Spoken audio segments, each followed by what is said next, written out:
What up, y'all?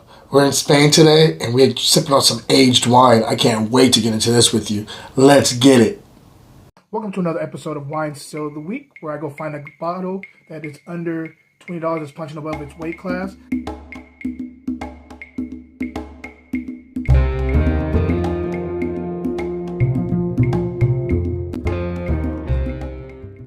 Hey, what up, everybody? Hope everybody's having a wonderful day. It's Wine Still of the Week time. I'm trying to find you a still. I can't wait to get into this wine with you. Before I do, I just want to let you know that I have 2 more episodes of Wine and Words of Encouragement dropping for the first season. It'll take us up to 50 episodes for the first season. So I can't wait to drop that and let you guys check that out. That will be the 49th episode will be next Monday, and then the following week will be the 50th. So check that out. Catch up on some of the episodes. They're pretty quick watches. And yeah, it's just me kind of talking about things I've learned in this industry thus far and just sharing some of my stuff with you guys. So check that out.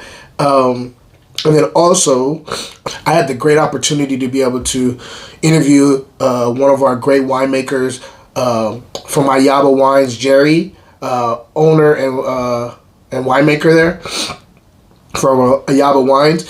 Great conversation. I got to interview him on a conversation at Calabash, and so stay tuned for that. I'll be dropping that hopefully by the end of next week.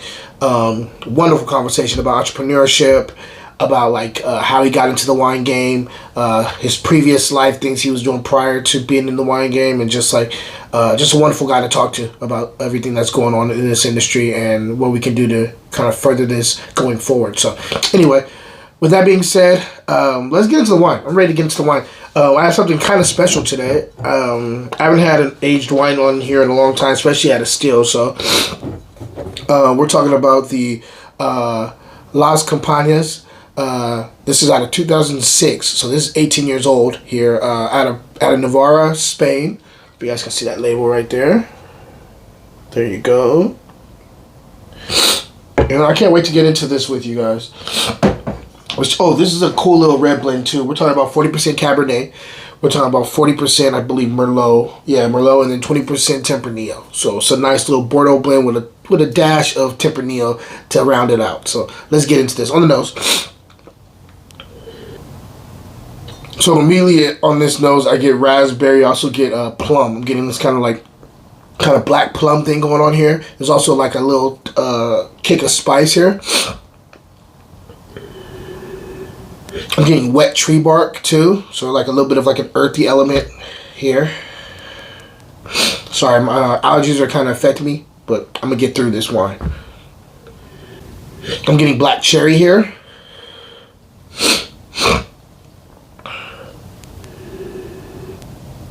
And also like a little bit of like a cedar box too. Let's go ahead and taste and see if everything's translating to the palate. I appreciate the mouthfeel here. It's very kind of approachable. It's very nice and silky on your palate.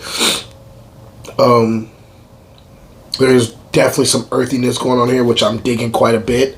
The Tempranillo starting. I know it has Cabernet and Merlot here, but the Tempranillo is very much rearing its head on this blend, especially now that it's aged. I'm pretty sure originally this was more of a fruit-forward wine, but over the years this has changed into like a more of an earthy spice thing going on, which is really cool, and I feel like that's coming from the Tempranillo. Tannins are very approachable here, very dry on the outside, but very approachable on the tannins itself. I would say this is more of a medium tannin play here. Acid's medium, dead in the center here. This is a more of a medium bodied wine to medium plus, kind of right on the line there.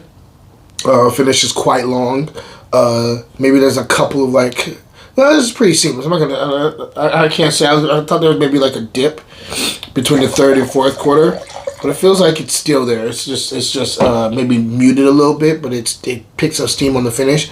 It's not hollow at all, or there's not really a dip. Let's taste it a little bit more.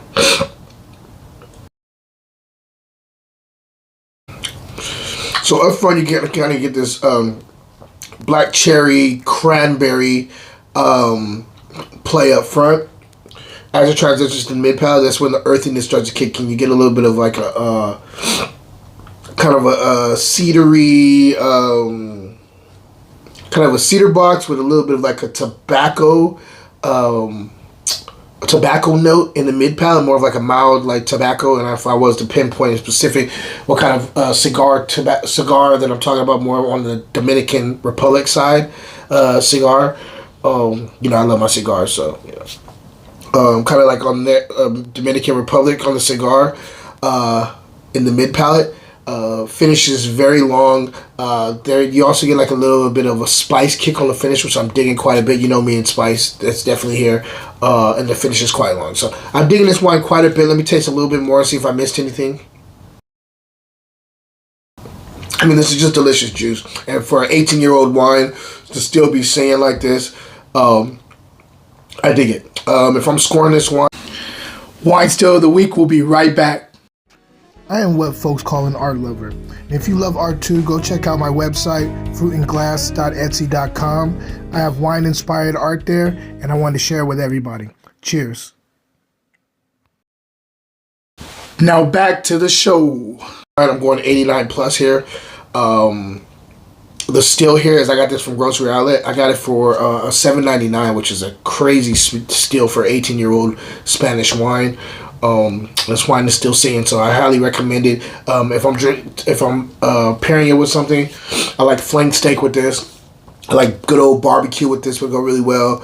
Some ribs. I also think maybe like even some